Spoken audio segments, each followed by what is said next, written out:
Vous voulez mettre en place un money management fiable? Vous voulez connaître des stratégies de trading simples mais efficaces? Alors achetez mon dernier livre Maîtriser la bourse, un livre indispensable pour réussir en bourse.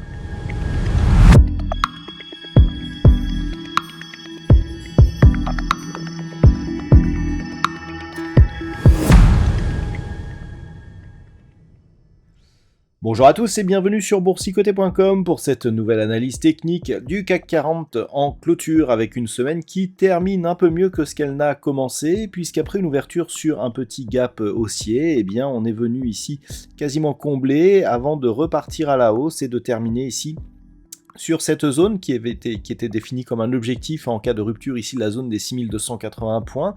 Puisque nous avions un objectif à 6364 points, eh bien le CAC 40 clôture à 6362,68 après un plus haut à 6363,24. Donc vous voyez qu'on est à moins d'un point de l'objectif.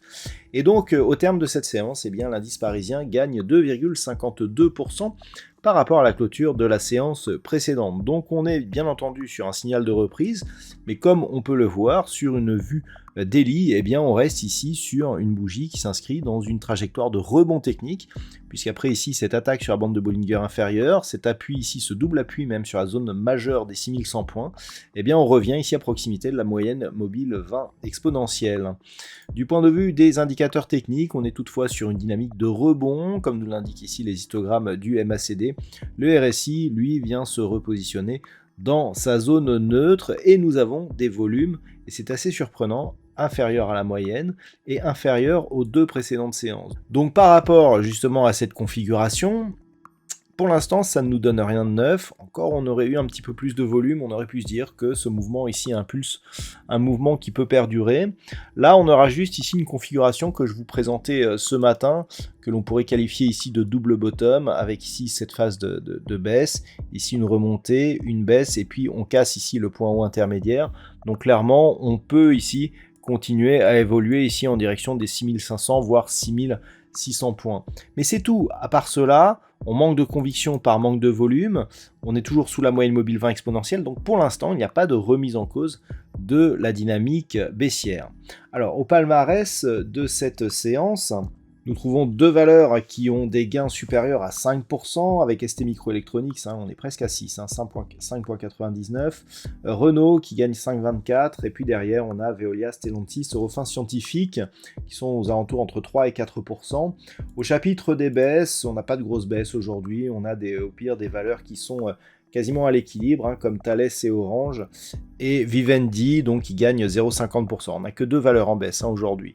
Donc voilà, une belle séance de rebond. On a démarré la semaine sur des contacts proches ici des 6100 points. On revient ici au niveau de cette zone, mais même d'un point de vue chartiste, en fait, le fait que cette zone ici d'ancien support soit désormais résistance, pour l'instant, ça reste une configuration d'évolution baissière. Alors avant d'aller plus loin, je vous propose une vue sur le CAC 40 en hebdomadaire, tout ça pour constater que on est vraiment dans une continuité baissière. Rappelez-vous, suite à cette impulsion, on avait trouvé ici que ce rebond restait bien ici sous la moyenne mobile 20 exponentielle. Il y a peu encore, je vous disais que tant que cette configuration était en l'état, on restait sur un flux plutôt baissier. On a eu une belle amplitude baissière la semaine dernière, reprise de dynamique, même si on a une bougie qui forme un rebond avec une ombre portée sur la partie inférieure de la bougie. On a tout de même des points hauts et des points bas inférieurs à la semaine précédente, et surtout on est venu tester ici cette zone des 6100 points. Donc clairement, par rapport à cette configuration hebdomadaire, on voit qu'on est sur une continuité baissière. Du point de vue des indicateurs techniques, on est toujours, alors c'est ça qui est intéressant, c'est que du point de vue de la bougie, on est plutôt en dynamique baissière, mais là vous voyez où on avait un signal de retournement, donc à la baisse la semaine dernière, on reprendrait la hausse aujourd'hui. Donc ça c'est essentiellement dû au fait que le MACD est calculé sur le cours de clôture, et comme le cours de clôture est supérieur au cours de clôture de la semaine précédente, on obtient ici cet histogramme. Mais attention, ça peut être en trompe-l'œil. Du point de vue du RSI, ça reste neutre. Donc par rapport à cette configuration, ce qu'il va vraiment falloir surveiller la semaine prochaine, c'est la continuité de la loi de Dow. Là, sur les 4 dernières bougies, on a des plus hauts et des plus bas qui sont toujours de plus en plus bas. Donc tant qu'on est ici dans cette perspective, et ce donc depuis que l'on a eu ce dernier contact ici sur la moyenne mobile 20 exponentielle, tant qu'on est dans cette perspective, on reste dans une dynamique fortement baissière. Vous voyez que si on regarde ici ces 4 dernières bougies, eh bien l'évolution des points bas, il y a une belle amplitude tout de même, y compris au niveau des points hauts. Donc la semaine prochaine, pour, je dirais, sortir de cette dynamique, ce qu'il faudrait, c'est déjà ne pas marquer un nouveau point bas significatif. Donc on retrouve cette zone des 6100 points, zone majeure. À partir du moment où l'on casserait cette zone, donc au cours de la semaine, eh bien clairement, on serait dans une poursuite ici de la dynamique, et aussi, eh bien, pour invalider cette dynamique baissière, il faudrait casser le plus haut de cette bougie, et cette bougie, eh bien, elle a son plus haut sur une zone majeure de la vue daily, donc ça sera vraiment à surveiller. Les niveaux de support et résistance ne sont pas les mêmes selon qu'on soit en hebdo ou en daily. Donc ça sera un niveau important à surveiller. D'un point de vue moyen terme, on surveillera surtout à la baisse la zone des 6100 points pour une éventuelle cassure. Par contre, à la hausse, eh bien, c'est la moyenne mobile 20 exponentielle qu'il faudra observer. Donc on sera la semaine prochaine en cas de contact aux alentours des 6610 points.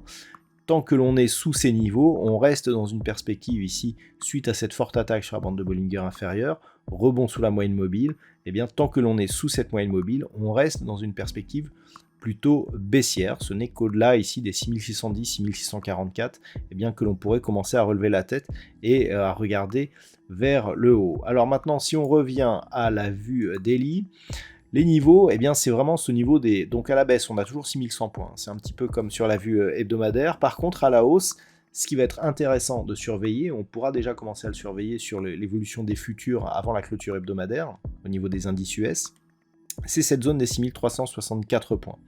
Suite au contact que l'on a eu, parce qu'on peut dire qu'on est dans l'épaisseur du trait, même s'il manque moins d'un point pour que l'on arrive ici à 6364. Si on commence à ouvrir et que l'on ne parvient pas rapidement à franchir à la hausse cette zone des 6364, clairement, on reste ici dans une configuration d'impulsion, rebond, une zone de support qui se transforme en résistance à proximité de la moyenne mobile 20 exponentielle.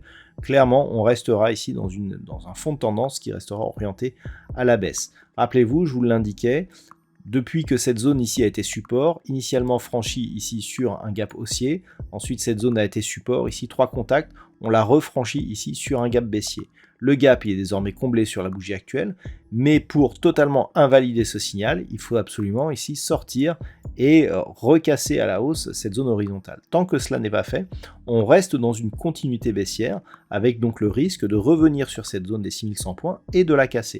Et si on la casse, eh bien là les choses pourraient se gâter, puisqu'on aurait des objectifs intermédiaires, 6010, 6890, et surtout, d'un point de vue moyen terme, eh bien, on aurait une perspective de retour ici sur cette zone des 5720 points. Je rappelle que par rapport à cette impulsion ici, on a tout de même bien entamé ici le retracement à 61,8% de Fibonacci. Là, on est remonté, puisqu'il fallait confirmer avec la zone des 6100. Et si on casse une deuxième fois, l'objectif ici, c'est retracement total. Retracement total nous donne 5756,38, très proche ici de la zone des 5720. Donc quand tout se reboucle comme ça, si on a vraiment une rupture des 6100 points, on pourra s'attendre à avoir un retour ici sur la zone des 5720 points. Voilà donc ce que l'on peut dire sur cette configuration technique en cette fin de semaine. D'un point de vue statistique, alors la statistique elle a changé.